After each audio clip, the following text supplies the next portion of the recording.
Boa noite, boa noite, boa noite.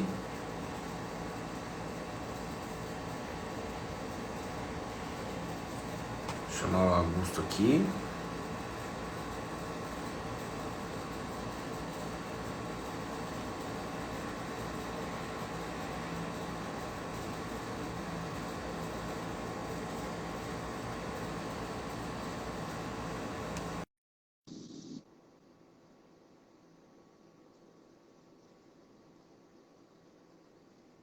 Boa noite, galera. Boa noite. Boa noite, Fala, Mike. Agostinho.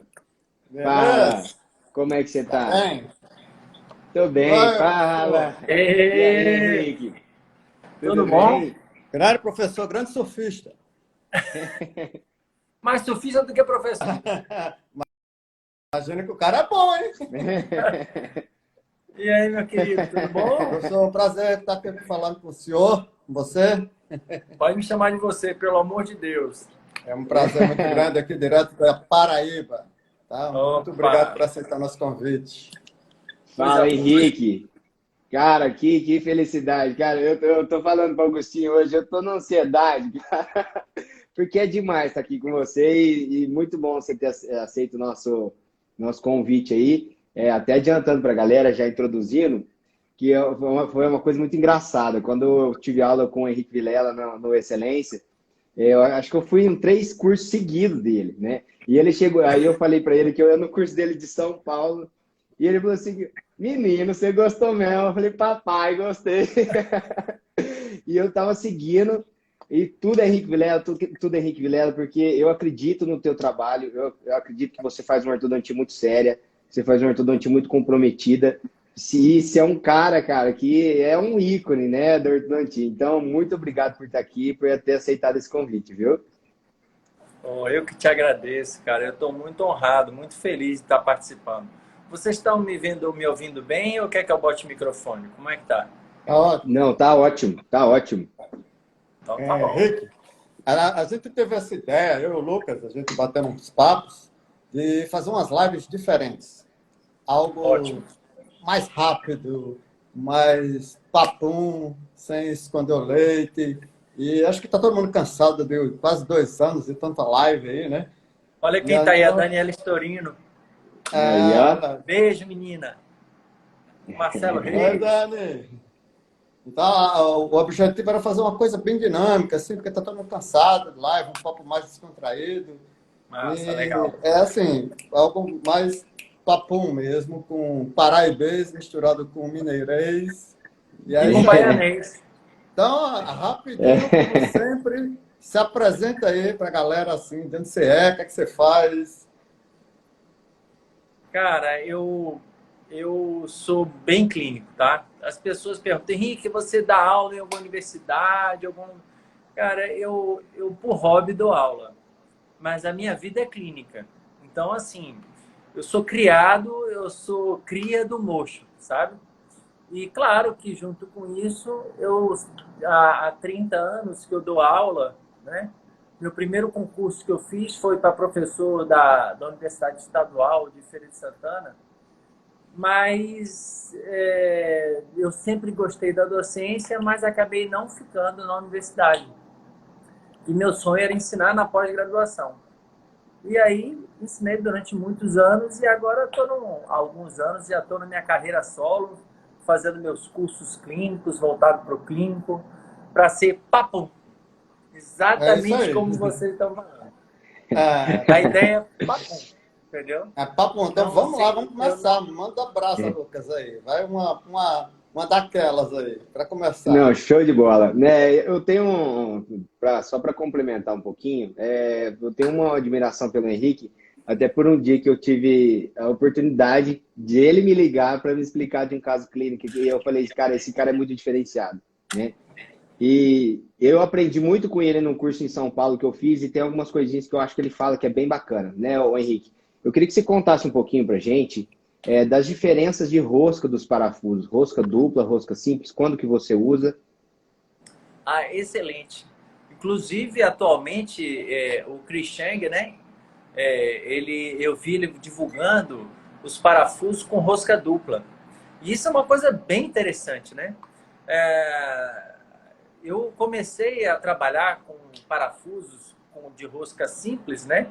E eram parafusos auto-rosqueantes, eles não eram auto-perfurantes. Então, quando eu comecei em 2000, olha, assim, os parafusos não eram preparados para ancoragem realmente esquelética. Era meio que uma adaptação. E eu acredito que a rosca dupla na região da cortical, ela dá maior imbricamento mecânico, melhor estabilidade, e isso aumenta a chance de sucesso. Então, é uma coisa que eu uso nos parafusos, por exemplo, da PEC Lab, principalmente dos parafusos que são intraalveolares, numa cortical um pouco menos densa. Então, eu uso sempre as roscas duplas. Eu acho que essa é uma tendência, tá bom? Então, Só principalmente na traduzindo aqui maxila. para a galera, traduzindo um pouquinho para a galera que está começando, tem muita gente nova aí. Aqui no Brasil, eu acredito que só a PEC Lab está fazendo parafuso rosca dupla. É um parafuso que tem as espiras mais próximas do transmucoso, elas são mais próximas, e no final do parafuso ela é normal. E acho que fora a da PEC Lab, só o parafuso importado. Não é isso, Henrique? Se eu estiver errado, me corrija. Olha, eu acredito também que sim. Mas como você sempre tem uma evolução muito grande, né, das fábricas, acaba que a gente pode entrar num risco muito grande de estar fazendo uma injustiça, né, com as demais fabricantes. Eu nunca me atrelei a um tipo de marca, de fabricante, mas assim, atualmente eu utilizo os parafusos da PEC Lab por justamente ter essa possibilidade de ter as roscas duplas. Que isso dá um maior imbricamento mecânico, são aquelas rosquinhas mais próximas umas da outra, para dar aquele imbricamento mecânico na cortical, principalmente na maxila, que a cortical pode ser um pouco menos espessa e dar um pouco menos de ancoragem. Então, a tendência é essa, tá? Então, Ô, tá, Henrique, rosca deixa eu te dupla, perguntar. A gente não está fazendo propaganda não, tá, gente? A gente usa, eu pelo menos uso todos os fabricantes, a gente só Eu está também não. fazendo, a gente só está falando que no Brasil, eu acredito que só a PEC Lab hoje tem, isso é uma tendência de mercado, provavelmente daqui a um mês, 2 meses, ou sei lá quantos meses, todo mundo vai estar fabricando, isso é o natural de todo produto quando vai entrando no mercado. Não é isso, Henrique? Ô, Henrique, deixa eu te fazer uma pergunta já entrando nesse um pouquinho nisso aí que a gente estava falando. Você citou que a rosca dupla é interessante mais para maxila, né? A gente tem aquela zona T, que é aquela região de terceira ruga palatina no palato, né? A gente tem um osso tipo 1, que é um osso bem compacto, né? Mesmo quando a gente tem um osso compacto na maxila, você chega a utilizar essa rosca dupla? Poxa, excelente pergunta. Olha, apesar da gente dizer que é um osso tipo 1, tipo 2, existe uma certa variação entre pacientes e outros. Principalmente nos pacientes, por exemplo, dólico-faciais, esse osso, se for, por exemplo, em crianças, normalmente a gente não coloca os parafusos na região anterior para poder fazer o apoio do disjuntor, por exemplo. Nas crianças, o osso é menos maduro. Apesar da classificação ser de um osso mais compacto, nas crianças eles são menos maduros. Então, depende do tipo facial e depende da idade do paciente. Se eu vejo que é um paciente muito jovem, uma criança, eu uso rosca dupla. Agora, se é um cara, assim, com mais maduro, adulto, e você vê que já tem maior quantidade de osso, a gente vê até pelo formato do palato, né? Então, o ideal é que não use roscas duplas, né? Sempre quando a gente vai fazer instalação no palato, principalmente na região anterior, eu recomendo que vocês façam uma tomografia. Aí você pergunta, para todos os pacientes você faz tomografia? De jeito nenhum. Então, quem leu a minha entrevista da Dental Press percebeu que eu não uso como rotina a tomografia. Mas eu acho muito importante, principalmente para aqueles que estão começando, que vão fazer a instalação de parafusos no palato, vocês usarem a tomografia para saber qual é a espessura do osso, qual é a densidade do osso, porque junto da cavidade bucal, né, existe a cavidade nasal, então você pode errar.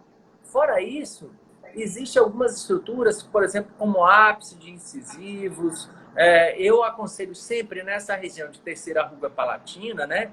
Apesar da literatura falar que é uma área segura, eu sempre faço tomografia antes de instalar esses parafusos. E com essa tomografia, é bem simples você escolher o tipo de parafuso que você vai usar.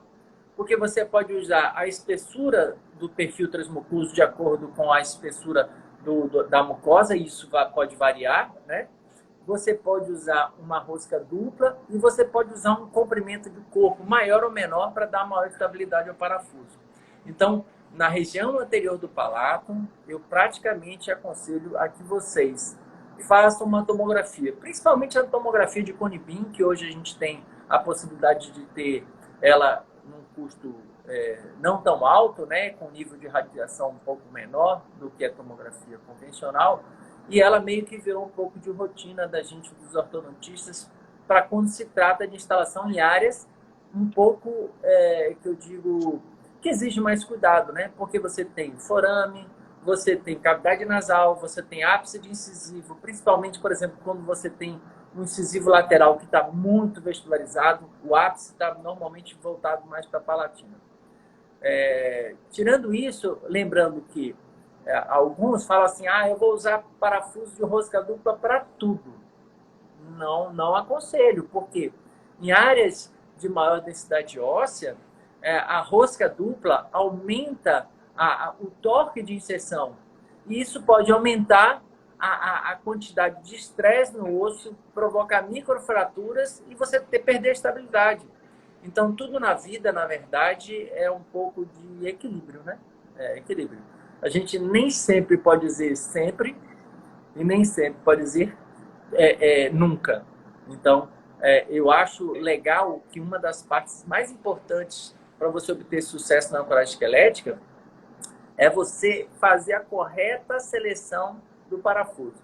E você viu lá, né, o Lucas, lá no curso lá em São Paulo, que para cada situação clínica eu dava uma dica de um tipo de parafuso. Então, eu acho, Lucas, que você tem, inclusive, o PDF, né? Aquele PDF da seleção dos parafusos.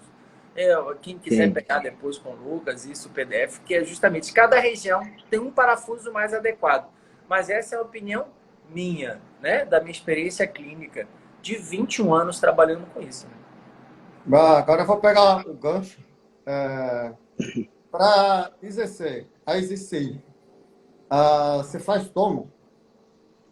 Não. Cara, é muito interessante isso. Vai sair agora na próxima edição da Dental Press um artigo meu falando sobre justamente instalação do IZC, né? Mas quem quiser ler, tem a minha entrevista em que, eu não sei se foi o Weber ou se foi o Júlio Gurgel que me perguntou justamente isso. Eu acho que não existe a menor necessidade de fazer tomografia para o IZC.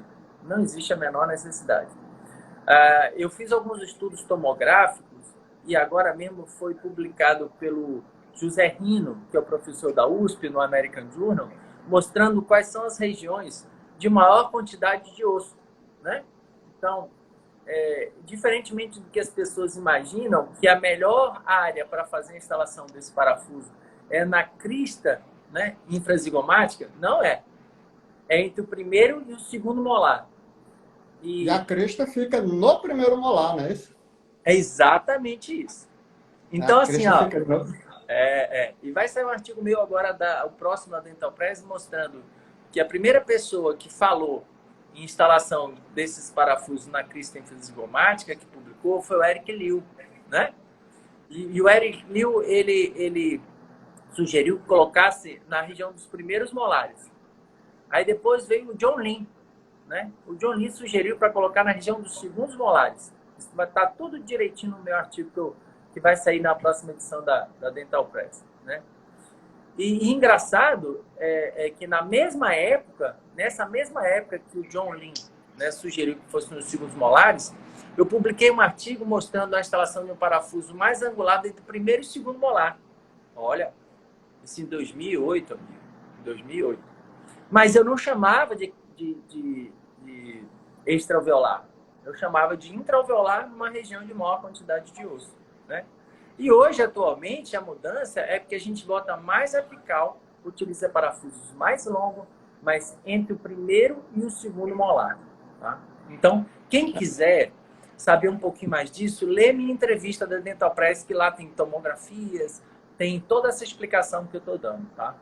E é bem legal que você utiliza um pouco acima da junção da mucosa inserida da mucosa livre. Isso. Porque quando a gente angula a cabeça do parafuso, ela vai ficar em mucosa inserida, não é isso? Exatamente isso. Exatamente isso. E engraçado é que alguns... Vai, termina. Quando você vai fazer parafuso longo, 14, 17 milímetros, você faz na região de primeiro molar ou entre primeiro e segundo? Ó, outra coisa interessante, também vai sair desse artigo que eu escrevi do IZC. Não tem porquê, não tem menor necessidade de parafuso de 17 milímetros. Não tem menor necessidade. Então, eu tenho uma amostragem de parafusos que eu acho que no máximo, estourando, ele deve ter 10 de corpo, 2 de perfil transmucoso ou 4 de perfil transmucoso com 8 de corpo. Por quê? Porque se você pega uma série de parafusos instalados no IZC, quando o comprimento é maior, o que acontece, Lucas? Você tem uma maior quantidade de corpo no seio maxilar, apenas isso. Porque a região de osso é muito pequena no IZC. Apesar de você ver aquela estrutura enorme, ela é praticamente oca, né? Então, quando você aumenta... Eu pelo menos, quem for ver os meus artigos publicados, eu tenho as tomografias, porque é importante que as pessoas entendam um pouco de anatomia e o posicionamento desses parafusos. Vocês vão ver que o total entre corpo e perfil transmucoso não tem a menor necessidade de passar de 12 milímetros. Quando passam de 12 milímetros, a quantidade de corpo vai dentro do seio maxilar. Então não tem porquê, não tem menor necessidade. E até é interessante porque no MARP fala o MARP fala da inserção bicortical, né? Que tem que ter os 2 milímetros no seio lá, né? Para aumentar a estabilidade, mas é 2 milímetros, né? Muito pouquinho, se for ver. Então, isso que você está falando é muito legal. Você pegar um parafuso de 17, talvez, não sei, né? Estou falando pensando aqui, né? Talvez dê uma sinusite ali no caso e até te ajude a perder mais parafusos, né? Mas é assim, ó, até que não aconteça nada, não tem a menor necessidade de ter essa quantidade, né, de parafuso dentro do seio maxilar. Não tem a menor necessidade. Então, assim, Henrique, tem um artigo do American Journal que mostra... olha aí o Júlio Gurgel, sou fã dele, hein? Júlio, um abraço para você. Então, assim, não tem menor necessidade, por exemplo, de você passar para o seio maxilar, né, mais do que 2 milímetros. Tem um artigo no American Journal que mostra que os parafusos, eles normalmente passam isso, de 1 a 2 milímetros. Então, abraço, Júlio. Vamos convidar você para participar também, viu, Júlio? Puxa. Ô, Henrique, deixa eu só puxar um ganchinho no que você está falando. Que eu tenho uma dúvida, cara, eu fico fascinado com as coisas que o Henrique fala, cara. Ele sempre fala umas coisas muito, muito legais. E você falando isso, eu vejo muito pessoal fazendo IZC alto, né? Usando uns parafusos mais longos um pouco, né? Por exemplo, um cara que tem uma crista, pouca crista, ou então tem uma invaginação do seio maior, você acha que justifica utilizar um parafuso maior e utilizar na crista longa? Não, de jeito nenhum. Eu vou me dar o direito aqui, ó, de mostrar uma coisa para vocês. Olha aqui a tomografia, ó. Vocês conseguem ver? Sim, sim. Não, olha, não tem porquê. E mesmo, ó, isso aqui são imagens do do meu próximo artigo que vai sair, hein? Então, isso aqui é um spoiler, tá? Então, assim, então eu tenho uma sequência, olha aqui, ó, tá vendo? De parafusos instalados. Imagina, Lucas, se você bota um comprimento num parafuso um pouco maior.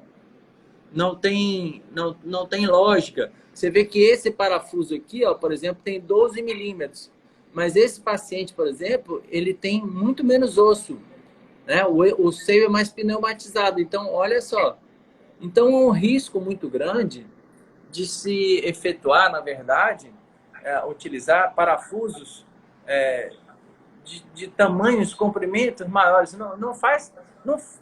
Quem já estudou um pouquinho de anatomia, vê que essa variação de altura, ela não vai comprometer. E você vê que a ponta do parafuso é muito pouco que fica no rosto. Então, por exemplo, outra coisa que você me pergunta, Henrique, você acha que interessante, por exemplo, um parafuso de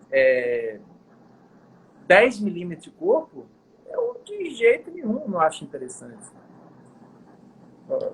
Já aconteceu comigo. Eu não vejo. Eu ficar aquela furando a casca. E você acaba desistindo por não encontrar local para pôr o parafuso.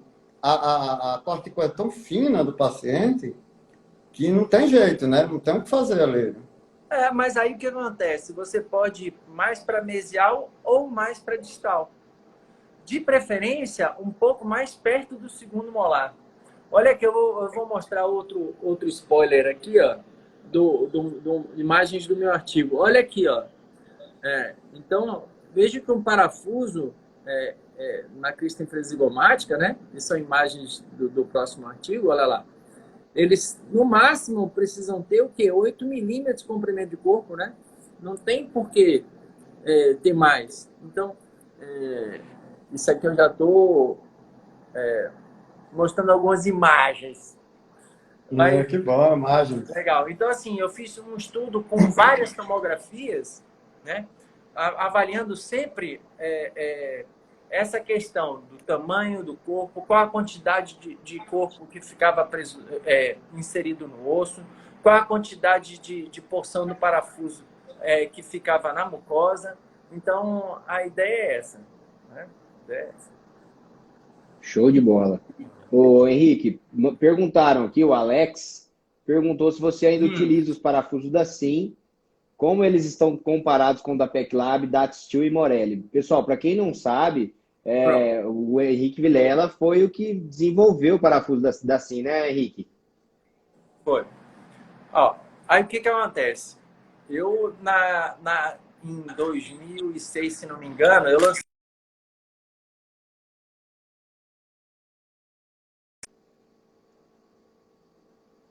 Então, o que acontece? Qual é o problema do parafuso hoje da SIM? Né? Principalmente para você colocar nessa região de IZC. Existem dois tipos de material de parafuso, né?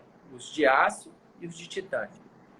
Erradamente, as pessoas acham que o de aço é feito para ser extraovelar e os de titânio são feitos para ser... Estão ouvindo agora? O Marcelo botou que está sem som. Como é que está aí? Não, tá perfeito. Acho que eu tô ouvindo. Eu tô ouvindo, eu tô bem. Então, beleza. Então, Show. Voltou. Valeu, Marcelo. Então, erradamente, as pessoas têm uma noção de que, por exemplo, os parafusos de aço foram feitos para a região extraoveolar e os de titânio para intraoveolar. Não é isso. Por quê? Porque as pessoas que utilizam os parafusos de aço, elas usam parafuso de aço porque gostam do material de aço. Eu acho que a escolha pessoal não é melhor nem pior, né? Mas eles usam intraalveolares de aço e extraalveolares de aço. Por exemplo, a PECLAB. Eu gosto muito do material da PECLAB, né? Eles têm parafusos intraalveolares de titânio e extraalveolares de titânio. Qual é a diferença dos parafusos hoje, por exemplo, da SIM para os parafusos, por exemplo, da PECLAB? O diâmetro. Por quê? É interessante hoje que você obtenha uma resistência maior desse parafuso, Não só com o material, mas sim com o diâmetro. Então, algumas pessoas, Henrique, você vai usar parafusos de titânio, não tem risco de fraturar. Se usar parafusos de 1,6, você aumenta o risco, sim. Porque mesmo 1,6, você precisa de um torque muito alto, um torque acima de 2 quilos, né? Então, é muita força. Os parafusos de titânio com 2 milímetros de diâmetro, eles apresentam uma resistência boa para inserção em áreas de cortical mais densa. Aí fala assim, mas mesmo na mandíbula, entendam, eu, por exemplo, eu sempre faço a descorticalização inicial antes de instalar qualquer parafuso na mandíbula. Porque, para mim, é muito mais fácil. Ó, Bolívar, beijo para você, irmão. Abraço. Então, assim, para mim é muito mais fácil fazer a descorticalização inicial, né, em um osso de cortical mais densa com a fresa do que com o parafuso. E mais confortável para o paciente também, né? Fica muito mais confortável para o próprio paciente. Não, e é um instrumento de corte, entendam. A fresa é um instrumento feito para cortar. Ela tem lâminas para cortar. Mas o parafuso tem uma ponta. Tudo bem. Mas a fresa, ela tem uma anatomia que ajuda a descorticalizar. Ô, Lucas, você tem ideia de qual foi a primeira fresa manual em que kit foi instalado? Que foi idealizado? Não. O Dacim. É? O Dacim. Olha aí. Porque antes as pessoas buscavam que o cirurgião instalasse os parafusos. Então as fresas eram fresas que vinham em contra-ângulo. E aí precisava de um motor de implante para fazer a descorticalização. Entende isso? Eu comecei com o Jail. Você conheceu o Jail? Sim. Mas assim, o que acontece? Quando eu vi, né, aquele kit de instalação da Sim, sem fresa manual, eu digo, cara, pega essa fresa de implante, que é a primeira fresa, e coloca ela numa manopla, para eu poder descorticalizar. Então, eu nem acho a fresa hoje que a Sim tem e que a da Morelli, que copiou também, eu nem acho a melhor. Hoje eu acho a da PECLAB. Por quê? Porque a da Sim e da Morelli, elas são triangulares. Então, a depender da vontade do ortodontista, você pode criar uma descorticalização maior do que o necessário. A fresa hoje, por exemplo, da PECLAB, ela é muito melhor. Olha, gente, se tiver outro fabricante que faça uma fresa tão boa quanto, eu não estou nem aí, eu não ganho nada, não ganho royalties, eu compro meus parafusos. Eu gosto dessa independência. Para você ter ideia, eu idealizei os parafusos da Sim, não ganhei 1 centavo. Né? Não tenho 1 centavo. Olha aí, ó. Aí, ó, 2004, o Bolívar tem um vídeo mostrando a instalação até hoje. Valeu, Bolívar. E o mais legal, Henrique, você falando dessa descorticalização, é que o da PECLAB, ele tem um stop, né? Ele tem um diâmetro fixo. Por mais que você entre com a fresa, ele tem um diâmetro fixo de 1,1. Então, se o cara tiver num mau dia e entrar toda, vai ser 1,1, né? Se por acaso ele instalar com a outra fresa, ou seja da Morelli, ou seja da Sim, que tem a mesma anatomia, né, o mesmo formato, ele pode estragar a cortical, principalmente se for na maxila. Então, assim, graças a Deus, eu não tenho nenhum tipo de vínculo comercial com nenhum material, graças a Deus.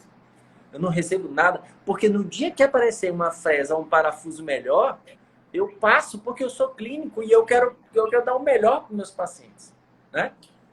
Então, é dessa maneira que eu acho interessante. Descorticalizar na mandíbula antes de botar o parafuso diminui o risco de fratura de qualquer parafuso, seja de aço, seja de titânio. Aí as pessoas perguntam, mas o de aço não fratura? Fratura, tem vídeos do John Lin, né? na internet, fraturando parafuso de aço. Então, fratura sim. Então, quem acha... Esse tamanho. É, Esse tamanho para botar o shelf. E na maxila. Não, na maxila. Ele... Então, assim, bacana é quando você tem respeito por um material. O que eu digo respeito? Porque a gente não pode ter medo, né? Respeito é, se você está instalando e vê que o torque manual de inserção está muito alto, volta, né? Volta, porque o osso ele expande. Tem alguma coisa errada, entendeu? Muita gente quer instalar no EZC e na hora de instalar quer repentinamente mudar a direção de instalação. Não, é durante a inserção você muda. Então, isso é interessante porque isso diminui o risco de fratura. Então, é respeitar. Se está precisando ter muita força para instalar, tem uma coisa errada. Mesmo na mandíbula. Volta, o osso expande, né? Os implantadores sabem disso. Se você está tendo muito torque para instalar, volta um pouquinho e continua fazendo a instalação. Na hora que você vai e volta, o osso expande, tá? Ó, gente, para quem está assistindo a live, já pode fazer o caderninho aí, que já tem como instalar um parafuso muito bem. Show de bola, perfeito. Você falou legal que você falou aí, não precisa comprar parafuso muito grande, desnecessário. Para botar o shelf, qual o tamanho ideal? Assim? Você falou que 8 com 4 ou 10 com 2, não é isso? Exatamente, exatamente. Aí vai depender de uma coisa bem interessante. Tem pessoas que, quando a gente fala bucal shelf, né? Mirinha. Mirinha. Eu sou suspeito para você, Mirinha. Amor! Então, assim, ó, quando a gente fala em bucal shelf, é interessante, por quê? Porque tem pessoas que têm essa prateleira, vamos colocar assim, né? Essa prateleira um pouco mais apical e um pouco mais coronal. Em que regiões? Por exemplo, quanto mais para distal, mais você tem uma altura maior, né? Mais para coronal essa prateleira. E quanto mais para coronal essa prateleira, menor a necessidade do comprimento do parafuso. Então, assim, eu tenho inúmeras tomografias, né, mostrando que é desnecessário você ter parafusos além de 12 milímetros, porque acaba você botando dentro do osso medular, que é mais razoável do que seio maxilar, né? É mais razoável. Assim, uma quantidade muito grande do corpo que acaba não dando estabilidade. Os parafusos intraalveolares e os extraalveolares, eles são monocorticais. A ideia é monocortical. O IZC, ele é bicortical apenas, tá? E os do palato, que você faz a estabilização na cortical do palato e a cortical da cavidade nasal. Lembrando que é de bom tom, por exemplo, não atravessar demais a nosso limite. Quando eu falo limite, não entrar muito com a cavidade nasal. Eu posso adiantar uma coisinha que eu queria falar? Eu vejo muita gente fazendo a instalação de parafusos de 12 milímetros de comprimento na parte posterior do palato. Gente, a espessura posterior do palato é de 4, 5 milímetros no máximo. Tem gente colocando parafusos de 12. Aí o que acontece? Você tem 8 a 9 milímetros de corpo parafuso na cavidade nasal. Aí o paciente sente uma dor terrível. O parafuso doeu demais. Por quê, gente? Porque não é esse o parafuso ideal. Então, para regiões, por exemplo, que você tem adentrando, né, a cavidade nasal, o seio maxilar, a gente tem que entender um pouco de anatomia para não colocar 10 milímetros de parafuso dentro do seio maxilar ou da cavidade nasal. Não sei se eu contribuo com vocês falando isso, tá bom? Nossa, que é importante. Opa! Ô, Henrique, eu queria te perguntar, isso que você falou é um ponto muito legal, né? Porque eu vejo o pessoal mudando muito, né? E é o que você falou mesmo, às vezes a gente não precisa daquele puta parafuso, né? Talvez a gente diminuindo dá conta. Agora, voltando um pouquinho para a Buccal Shelf, Henrique, eu queria te perguntar uma coisa que é uma dúvida minha, inclusive, que quando a gente vai distalizar, a gente tem que tomar cuidado com alguns limites biológicos, por exemplo, como a cortical lingual dos incisivos inferiores, né? Mas saiu um artigo da American Journal, eu não vou lembrar quem que forneceu esse artigo, quem que fez o artigo, mas que ele falou que a maior impedimento da distalização com buccal shelf nem tanto é a cortical lingual dos incisivos, é mais a cortical lingual dos Cortical molares. lingual. Cortical lingual Tá, Dos mas molares. assim, ó, Isso. mas é anatomia, né, meu querido? Então, É mas eu engraçado, queria. né? Porque ó, no meu artigo de tratamento de biprotusão, eu falo justamente sobre isso. Você, teoricamente, se você olhar, ó, se você vê a anatomia da porção alveolar, ela praticamente acaba quando começa o ramo. Não é isso? Então você não precisa de tomografia. É só você olhar para o ramo e ver que você tem osso suficiente para distalizar se você tiver distância entre a região distal do segundo molar e o ramo.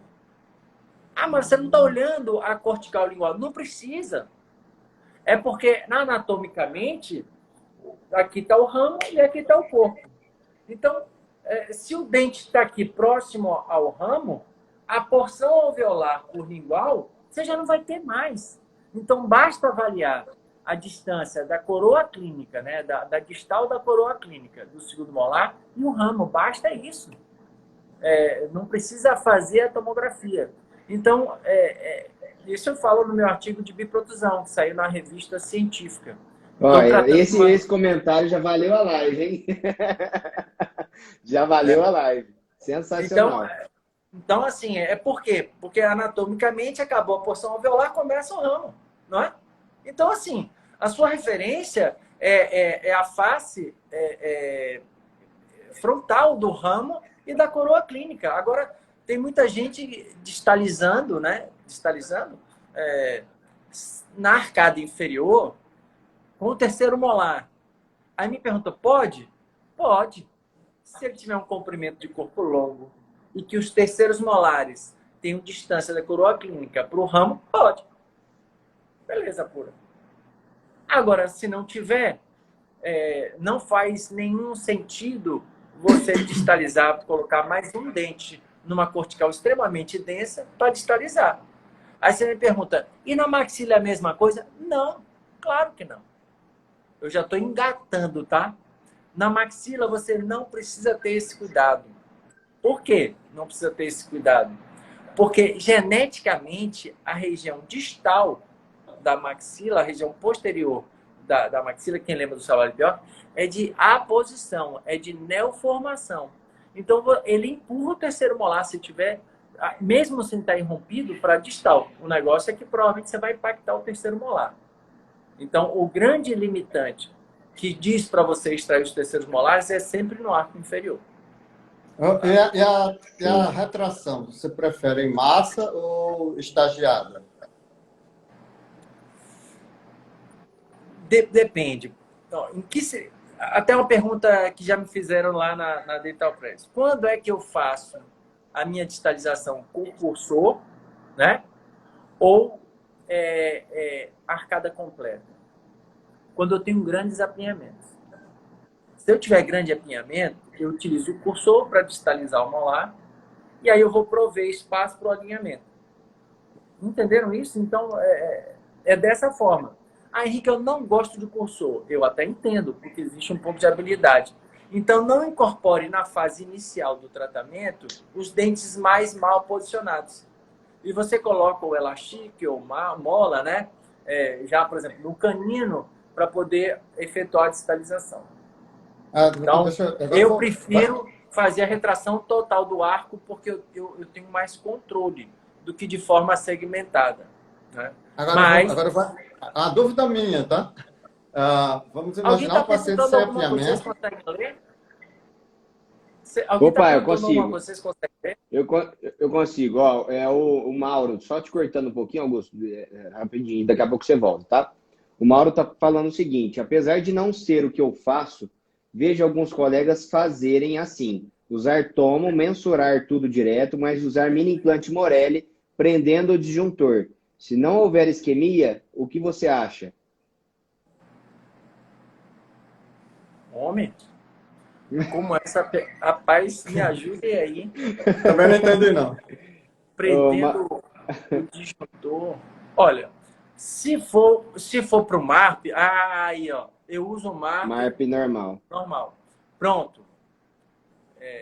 Não tenho muita experiência com MARPs sem planejamento,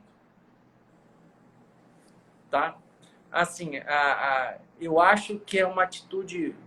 Quando eu uso MARP, vamos começar assim, ó. Quando eu uso MARP, normalmente o MARP eu uso em adultos, tá bom? Então, o que envolve isso? Envolve um risco grande, né? Adultos com a sutura mais colabadinha, né? Mais imbricada, né? Como tem no livro maravilhoso do Júlio. Quem quiser saber alguma coisa de MARP, pelo amor de Deus, o livro do Júlio Gurgel é uma bíblia, tá? Eu tenho ele autografado, meu amigo. Eu com foto dele. Eu Olha, também. eu Top. também. Então é o seguinte, e esses pacientes de rotina, eu já faço a fresagem do palato. Já faço a fresagem. Eu não vou deixar no paciente adulto, será que vai romper ou não? Eu já faço a fresagem, tá? Eu uso como meu protocolo, paciente adulto, fresagem. É uma atitude invasiva, onde eu vou fazer a corticotomia, né, da sutura mediana palatina, onde eu vou instalar 4 parafusos, não é isso? E eu tenho que ter a chance de sucesso a melhor possível.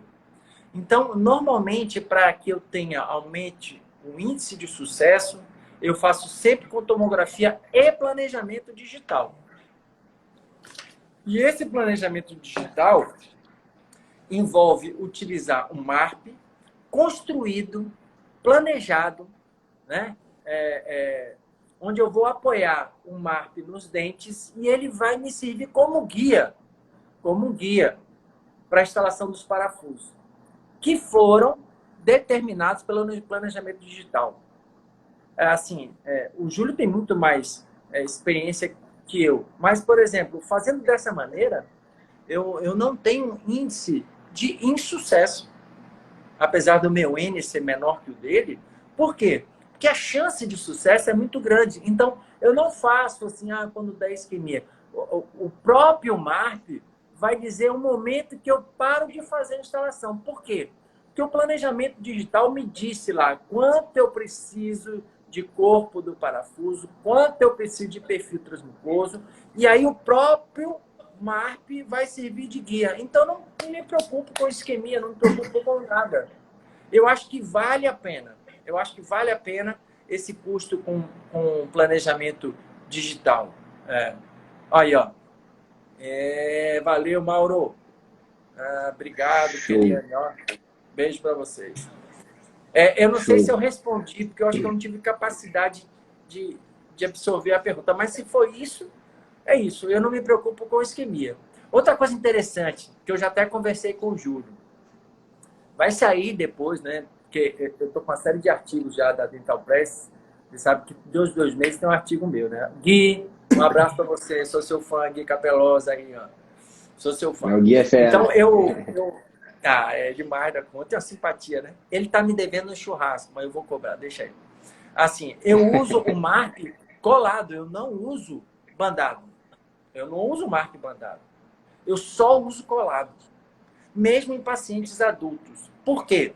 Eu acredito piamente que quando você coloca um disjuntor apoiado, né, em dentes e apoiado em parafusos, eu preciso ter a garantia de que os parafusos é que estão me dando ancoragem. Então, quando eu uso o MARP e por um acaso, né, durante a abertura, que nunca aconteceu comigo, mas pode acontecer, a sutura não abrir, eu não tenho um comprometimento do dente bandado. O aparelho quebra. Entendeu isso? Porque ele é colado. Porque a intenção da disjunção é ser feita... Ó, Michele, beijos. A intenção da disjunção é ser feita através de apoio com os parafusos. Então, assim, eu acho um risco muito grande.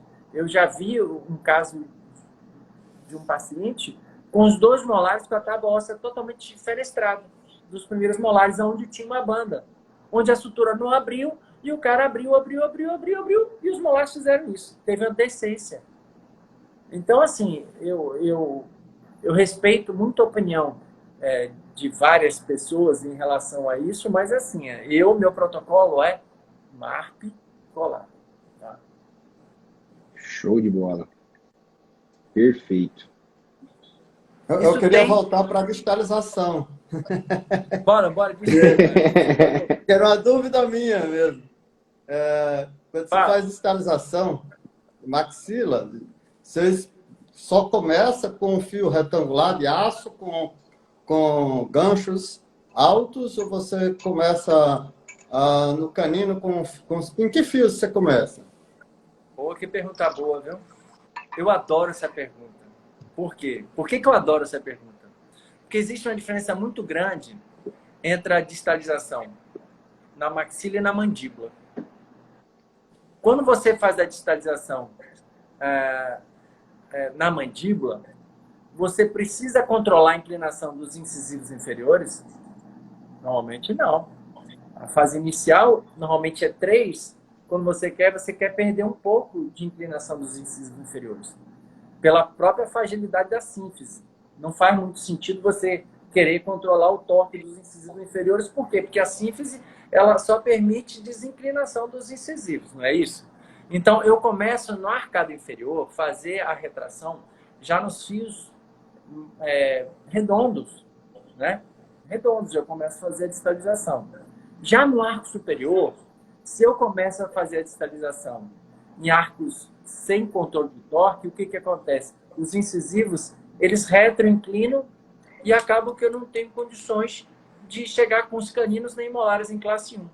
Então, normalmente, eu faço retração na maxila quando eu chego no fio de aço, 19 por 25, e ainda por cima utilizo uma prescrição chamada high torque com valores mais altos para inibir a tendência de retroinclinação. Isso, a Dental Press já lançou meu artigo agora de tratamento preceptativo, e o próximo, a 16, eu descrevo exatamente isso.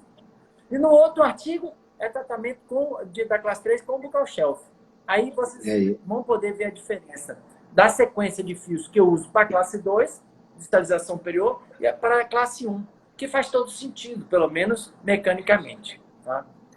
Show. Perfeito. Obrigado. Henrique, e deixa eu te falar, esses parafusos, por exemplo, em pacientes em crescimento, que eu tenho, por exemplo, uma classe 2 hiperdivergente, eles podem nos auxiliar de alguma forma, os intra ou extra-alveolares, para que eu possa controlar essa dimensão vertical desse paciente?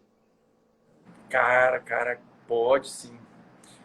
É interessante que eu faço um tipo de intrusão com distalização, com uma barra colada, né? Uma barrinha colada na face palatina dos molares e premolares. Sim, torque, Fernando, torque maior que o MBT. O MBT é 17 no incisivo central. O high torque é 22, é parecido com o do Ricketts. Só que é um slot 22 com fio 19 por 25. Tá? Desculpa interromper para responder. Não, imagina. Capaz. Você que manda, papai. Bom. E eu estava falando o que mesmo, gente? Diz aí. Eu perguntei de classe 2 hiperdivergente, parafusos intra e extraviolares. Então, assim, o que eu faço normalmente? Pacientes hiperdivergentes, pacientes adultos, você está falando, não é isso? Isso. Pacientes adultos. Então, eu faço intrusão com distalização. Os dois ao mesmo tempo. Isso ajuda. Agora, você tem que avaliar uma coisa muito importante, que é o plano oclusal do paciente. Se o paciente é hiperdivergente e tem um plano cruzal alto, quando eu falo plano cruzal, é plano cruzal em relação a Frankfurt, né? Se ele for acima de 12, essa não é a melhor opção de tratamento do hiperdivergente, tá? Talvez tenha que ir para o arco inferior, para fazer intrusão dos posteriores inferiores. Existe uma diferença bem mínima. Mas já fazendo respondendo para você, viu, Lucas? Tem um artigo meu que saiu aí da Dental Press falando sobre tratamento dos pacientes classe 2 hiperdivergentes em crescimento, que eu aconselho vocês lerem, onde eu uso o APM no paciente hiperdivergente. Aí fala, Henrique, você é maluco? Paciente hiperdivergente não se usa propulsor mandibular. Só que eu uso ancoragem esquelética para inibir todos os efeitos colaterais indesejados do propulsor mandibular. Com isso, eu tenho um resultado muito bom. Melhor, posso até ser um pouco arrogante, me desculpe, mas melhor do que os resultados que o Peter Buchang teve com apenas o controle vertical da maxila. Eu, além de controlar o crescimento vertical da maxila com os parafusos, eu faço o estímulo de crescimento da mandíbula nos pacientes hiperdivergentes em crescimento, para vocês não acharem que é paciente adulto, tá bom? Show, show de bola. Perfeito. Ô, gente, a gente tá chegando quase no finalzinho da live aí, né? Vão mandando perguntinha aí pra gente, viu? Cara, eu aconselho a vocês a fazerem a assinatura da Dental. De 2 em 2 meses, tem um artigo meu. De 2 em 2 meses, tem um artigo meu publicado. Façam a assinatura da Dental Go, tá? Todo esse assunto que a gente está abordando aqui, tem lá. E cada artigo do Henrique parece que ele está pintando um quadro, cara. É um melhor que o outro. Vou pegar carona também. Eu vou perguntar, em caso de desvio de linha média superior, como é que você faz a distalização unilateral? Qual a melhor maneira? Aquela arco com dobradiça? Não. Se eu tenho uma classe 2 subdivisão, tá? Por mesialização dos dentes superiores, é bom as pessoas começarem com um diagnóstico. O que está me perguntando é isso, tá? Então, o que eu preciso distalizar de um lado só, porque a classe 2 assimétrica, ela pode ser causada pela mandíbula e pode ser causada pela maxila, né? É muito mais comum da mandíbula, mas tem casos na maxila. Então, eu tenho um artigo publicado, tudo eu tenho um artigo publicado, né? Para ser cara, eu tenho um artigo publicado na Orthoscience mostrando justamente um caso desse. Onde, de um lado, eu coloquei um parafuso intraalveolar para travar o ar, e do outro lado eu botei um IZC para distalizar. Por que é importante botar o parafuso intraalveolar de um lado? Por quê? Porque quando você faz a retração no arco de um lado, a tendência é você perder o engrenamento do outro lado, porque a arcada ela dá uma girada. E outra coisa, muitas vezes a mandíbula ela está um pouco acomodada, quando você desprograma ela sai um pouquinho, né? Então é interessante que vocês façam a estabilização de um lado com parafuso intraalveolar. Mas eu quero botar IZC. Bota meus IZC. Mas não tem necessidade, entenderam? Henrique, por que você bota intraalveolar e não IZC do lado que eu quero estabilizar? Porque o parafuso intraalveolar, ele dá muito mais conforto, ele dá menos inflamação na mucosa alveolar, ele é um parafuso mais fácil de fazer instalação, é um parafuso muito mais simples. Então você bota IZC de um lado, distaliza de um lado, e do outro você estabiliza. Se aí você me perguntou, amigo. Perfeito. E uma boa dica também, você falou aí da inflamação aí, a galera está usando muito antibiótico para inflamação traumática de parafuso, né? A galera está botando muita clorexidina, está colocando muito antibiótico porque o rosto inchou, mas aquilo ali é só trauma. Mas olha, é uma coisa tão importante isso que você está falando, porque muita gente, por amizade, né, por conhecimento, ex-aluno meu, me manda foto. E eu vejo que a maioria das pessoas, muitas vezes, não deixa o parafuso muito verticalizado.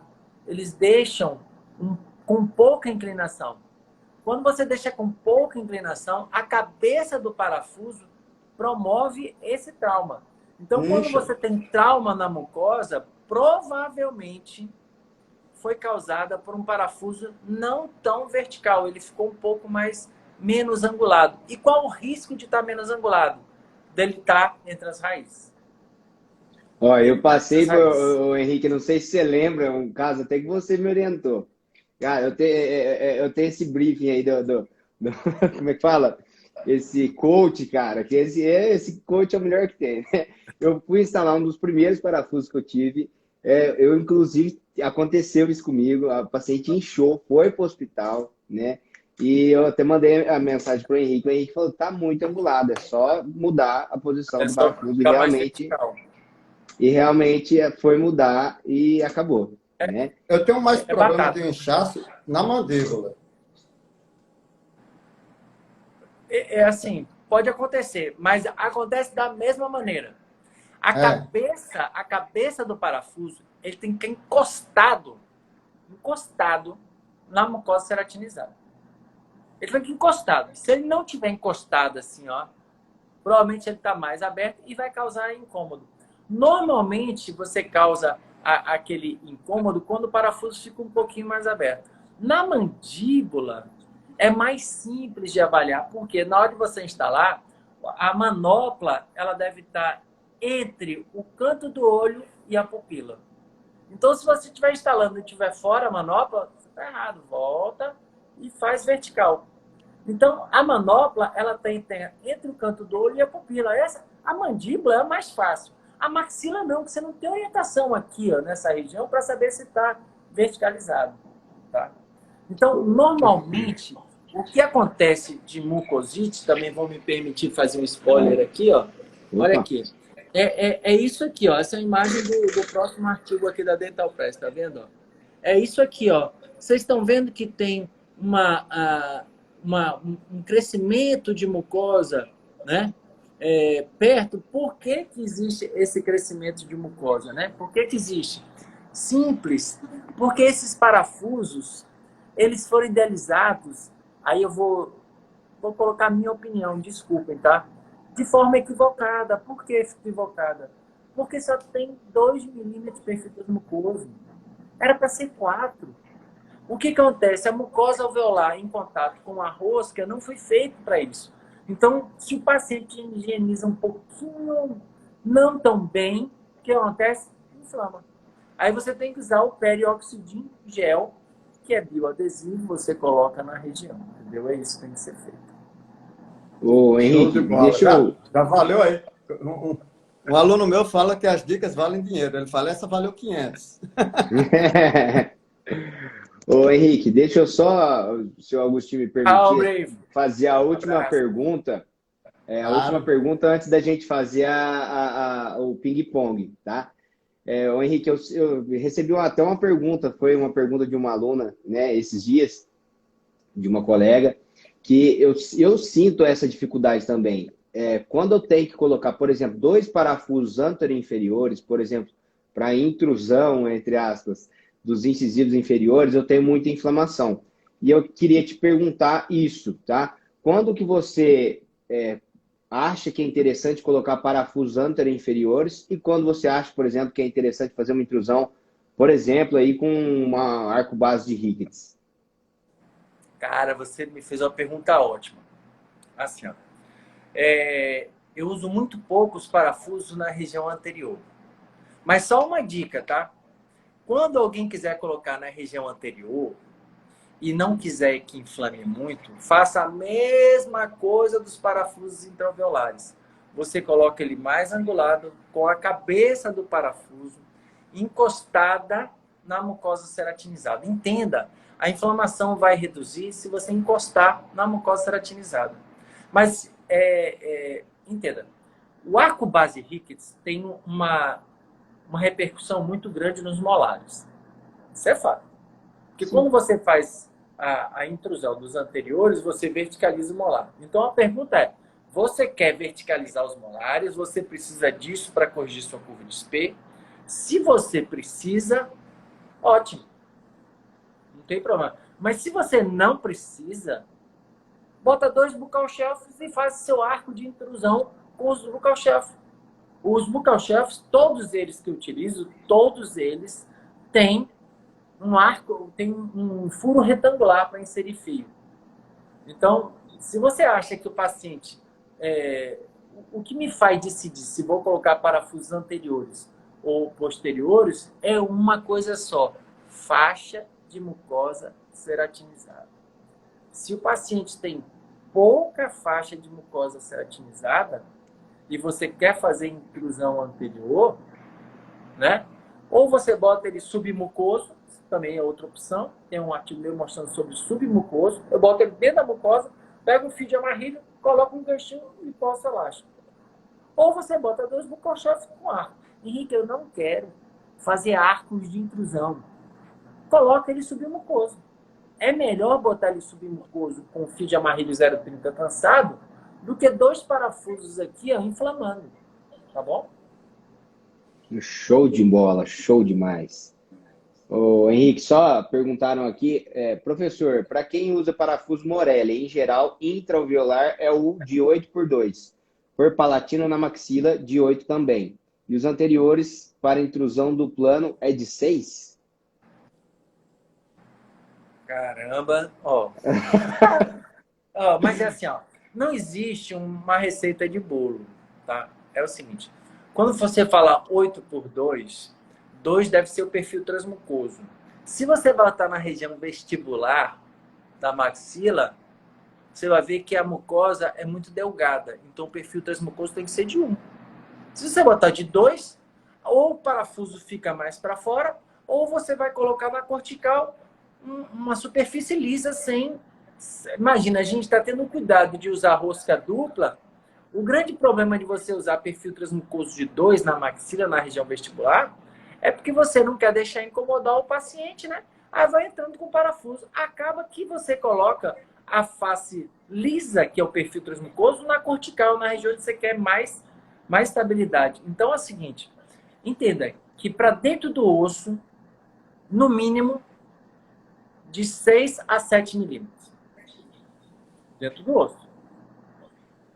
Perfil transmucoso tem que ter a espessura da mucosa. Então pode ser 1, pode ser 2, ainda pode ser 3. Então, é dessa forma. Então, para eu responder qual parafuso que usa em qual, eu não dá para responder que tem que ser mais 3 lives. Aí eu vou ter que dar a indicação de cada região, porque cada região tem uma quantidade de osso necessária. Ela botou diâmetro de 2. Diâmetro de 2, só os parafusos extraalveolares. Os intraalveolares, nunca. Por quê? Porque você não tem área disponível entre uma raiz e outra que permita colocar um parafuso de 2,0 milímetros. Então, normalmente é 1,6 milímetros. Tá? Aí esse 8x2 seria interessante colocar como extraalveolar, né? Sim, na região posterior da mandíbula, eu uso os parafusos de maior robustez, mas no menor comprimento, porque como não existe buccal shelf, já entra a prateleira posterior, então não tem por que ter comprimento maior. Show. Alguém perguntou... Wilson Maia, grande Wilson Maia. Um abraço para você, meu querido. Ele perguntou o seguinte... Henrique, o que você acha da distalização com o MPO? Opa. Espera aí, estão me ouvindo? Vai, Will. Então, deu uma travada aqui no meu agora. Henrique, o que você acha da distalização com microparafuso na maxila, como o Benedict Williams usa? Massa, ó. Isso é uma pergunta excelente. Eu adoro responder essa pergunta. Se você gosta de uma mecânica pelo palato, com aqueles braços, com molar pelo palato, ótimo. Eu acho a região do palato deve ser usado em última instância. Por quê? Porque eu acho que é muito mais fácil você controlar a distalização com um parafuso no IZC, pega uma mola e digitaliza tudo, do que você botar 2 parafusos, moldar, fazer uma armação de metal para fazer. Entenderam isso?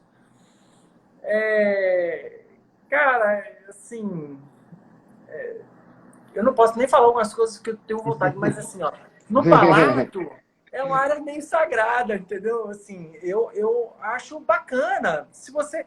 Henrique, eu adoro fazer o palato. Beleza. Beleza pura, vai lá. Mas é muito mais simples você botar pelo IZC e tracionar. É só ter controle de ar. As pessoas querem fazer digitalização em arcos redondos, no arco superior, querem fazer, né, em arcos de TMA. Eu faço de aço 19 por 25 e com grande quantidade de controle de torque. Mas se você domina por palato, vai. Lembra Jones Dig, Staljet, First Class? Aí pegaram o Jones Dig e colocaram 2 parafusos para estabilizar. Não, beleza, ótimo. Mas eu acho que é uma trapicanga tão grande no palato quando você pode fazer de maneira simples. Eu sou clínico. Quando eu me imagino botando 2 parafusos no palato, moldando, fazendo a pele, já mudei de ideia, botei no IZC. Show. É assim que eu imagino. Show. Prático. Ô, Agostinho, vamos dar início ao bate-bola? Cara, tá tão bom que o tempo voou, cara. 1h06 já. Caramba, Exatamente. Parabéns, bom demais. Voou, cara. Eu adorei. Amei isso aqui. Cara, show demais. Que bom. Ô, Henrique, agora aqui rapidinho, né? E, Henrique, agora no final a gente costuma fazer um bate-bola, pergunta e resposta, com a primeira coisa que vem na sua cabeça sobre o que a gente vai perguntar, tá bom? Você quer dar início, Agostinho? Pode ser. Vamos lá, pior de todas, viu? Um bracket. Um bracket autoligável, de metal e com prescrição variável, com prescrição individualizada. Pode falar Teria marca? Você queria a marca, né, seu pilantra? É porque eu acho a marca é uma coisa, assim, ó. O Lucas até postou agora, não foi, Lucas? Uns brackets da Órmico, excelentes, maravilhosos. Mas, assim, eu seria muito injusto, né? Muito injusto dizer que eu só uso Órmico que nada. Eu uso Eurodonto. Mas eu ganho alguma coisa do Eurodonto? Não. Entenda. Porque custo-benefício, ele é muito bom. Ele tem os torques que eu quero. Quando tem problema, Henrique, mas você usa Órmico também? Uso. Mas, assim, é muito menos da Órmico, né? Então, assim, eu uso da Eurodonto, porque tem a prescrição variável. Hoje os brackets estão de excelente qualidade. Chegou uma nova remessa, eles todos arredondadinho, tudo bonitinho, abre fácil. Então, assim, Henrique, você usa convencional? Cara, tem mais de... Nem posso dizer, eu não quero ser tão injusto, mas tem mais de 10 anos que eu não uso convencional. Aí eu falei assim, você tem alguma coisa contra convencional? Não. É preferência pessoal. É preferência pessoal. Eu acho que é o bracket mais limpo. Mas, assim, por exemplo, agora na pandemia. A pandemia que eu não teve que trocar borrachinha nem nada. Imagina, o paciente voltou com 8 meses. Os brackets tudo lá, os dentes tudo alinhadinho, cara. Eu gosto assim, cara. Então, assim... Mas marca, eu odeio falar de marca. Eu gosto de falar assim, brackets autoligáveis, metálicos, passivos, tá? Com prescrição individualizada. E vou te falar que o Henrique fala... O Henrique... Mais 3 lives. Eu tô me sentindo mais do que a Ivete Sangalo aqui. E eu vou te falar, Agostinho, também seria uma boa também, viu? O Henrique fala super bem de bracket autoligável, junto com ancoragem esquelética e prescrição variável, sensacional, viu? Mas vamos lá. Vários artigos meus, vários falam sobre isso. Henrique, eu queria que você falasse uma frase que você poderia levar para sua vida. Uma frase. Cara, curta a vida ao máximo, com responsabilidade. Nunca deixe de fazer aquilo que você gosta. Que é, no meu caso, é estar com a família em primeiro lugar. Ave Maria, surfar com meus filhos, com os dois. Mas assim, e eu sei que tá junto de Deus. Então são as 3 coisas que eu recomendo a vocês, ó. Amem o trabalho, façam aquilo que você gosta, mas ó, família em primeiro lugar, né? Faça aquilo que te dá prazer, tá? E, cara, seja lá o que for seu Deus, tenha a sua crença. É muito importante que a gente tenha essa ligação lá e seja grato, né? Sempre seja grato. Não tem nada a ver com ortodontia, né? Você me perguntou uma coisa que veio na minha cabeça, foi isso. E assim, você vê meu perfil do Instagram, toda hora tem eu surfando com meus filhos e é isso. Não deixe, não deixe. E outra coisa, seja muito grato aos seus professores, né? Porque eles te deram a base. Muita gente fala assim, eu sei mais que o meu professor já toca. Provavelmente, muita gente sabe mais que eu, que foram meus alunos. Isso me deixa muito envaidecido. Então, seja grato. A gratidão é maravilhosa. Não, mas Perfeito, show de bola. Esse papo mesmo não tem muito a ver com horta, não é o que vier na cabeça mesmo. E por isso que eu vou fazer essa agora. O que você faria diferente? O que eu faria diferente? Nada. Se pudesse voltar, tipo, quando você formou, essas coisas assim, sei lá. Cara, eu vou dizer uma coisa para você. Eu sempre fui muito convicto das coisas que eu quis. Eu sempre tive muito foco nas coisas que eu queria chegar, onde eu queria chegar, o que eu queria ser. Errei muito, mas quem não errou, né? Errei muito, passei por várias fases da minha vida onde eu achava que um conceito era aquele, e aí daqui a pouco eu descobri que não era. Mas assim, ó, eu faria tudo igual. Sabe por que eu faria tudo igual? Eu respondo a coisa.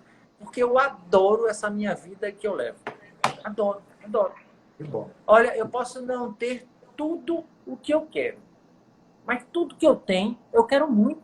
Então, aprendam viver com aquilo que vocês têm, né? Mas assim, não é para também não almejar nada melhor. Você tem que ter ambição, mas viva na sua realidade, viva bem. Viva bem na sua realidade. Sabe viver. Isso aí. Hoje eu não faria nada diferente. Eu fiz tudo aquilo que eu queria fazer. Né? Show de bola. Não tive todas as oportunidades na vida. Não tive todas as oportunidades na vida. Quem sabe da minha história, eu fiz a minha faculdade como vendedor de sapato no shopping. E chegar onde eu cheguei, eu estou muito feliz, cara. Tá falando com vocês aqui, um povo me ouvindo, né? Ainda tem gente que me ouve, eu fico super feliz. É isso aí. Show de bola. Show de bola. Henrique, um livro pode ser um livro da vida e um livro de ortodontia. Cara, é fácil. O livro de ortodontia, rapaz, olha que coincidência, viu? Um livro de ortodontia, olha que coincidência. Dino, show. Sem diagnóstico, não existe nada. Tá. E o livro da vida é um livro que eu amei. Amei demais. Um livrinho pequeno que se chama 100 Dias Entre o Céu e a Terra, de Almir Klink. Por que esse livro? É um livro fininho, que faz um desafio de um cara com ele mesmo, que atravessou da África para o Brasil num barco a remo. Mas aí ele pergunta assim, mas por que deu certo 100 dias o cara conseguia atravessar e outros tentaram e não conseguiram atravessar? Por quê? Alguém sabe dizer? Planejamento. O cara passou anos planejando atravessar, pegar as correntes mais favoráveis e tudo. Ele planejou o barco dele para fechar, rodar. Ele planejou a comida dele desidratado para botar água no mar.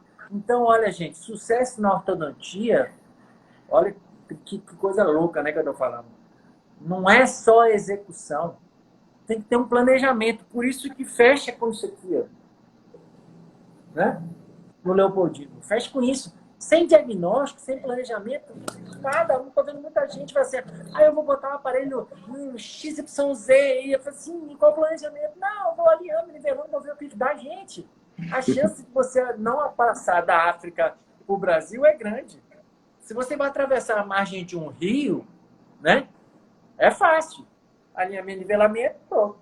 Agora, se você vai atravessar distâncias maiores, tratamentos mais complexos, tem que ter um bom planejamento. Agora eu vou, do mesmo jeito que fez para a vida e para a horta, uma pessoa para a vida e para a horta. Cara, eu fico emocionado. Dr. Newton Leite, que foi meu professor. Show de bola. Perfeito. Show.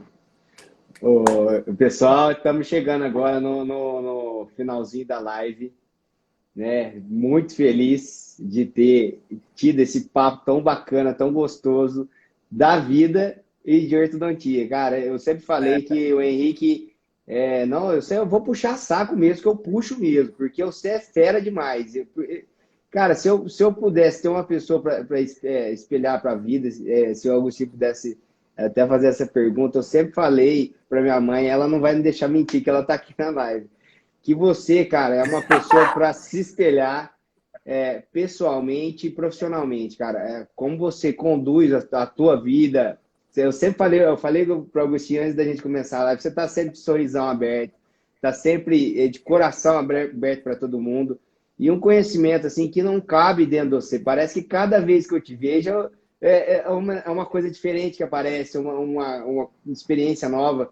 Então, parabéns de verdade por ser simplesmente você, viu? E muito obrigado por ter participado aqui com a gente, viu?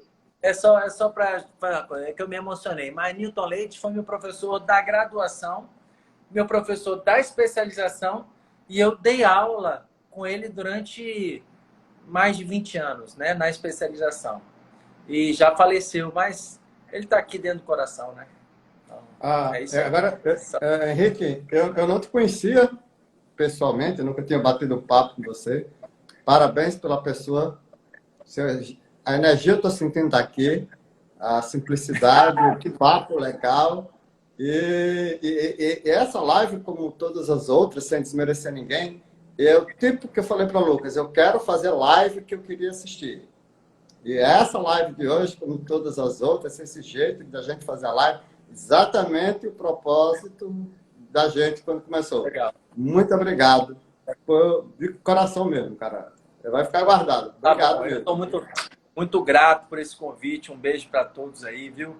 Lucas, sou seu fã, viu, Lucas? Sou seu fã. Que é isso? Eu que sou. Henrique, vamos só tirar a última fotinha aqui. Vou desativar os comentários, só pra gente tirar uma fotinha. Fechou? 3, 2, 1. Show de bola. Legal. Um abraço. Show. Espero ver vocês pessoalmente logo, logo, né? Vamos se juntar, vamos ver. Tá bom? Tá gente, bom. Muito obrigado, viu? Obrigado, Henrique. Obrigado, Agostinho. Tchau, tchau, gente. Prazer, obrigado. Participar aqui. Tá bom, meu querido? Até Um mais. abraço. Tchau, tchau.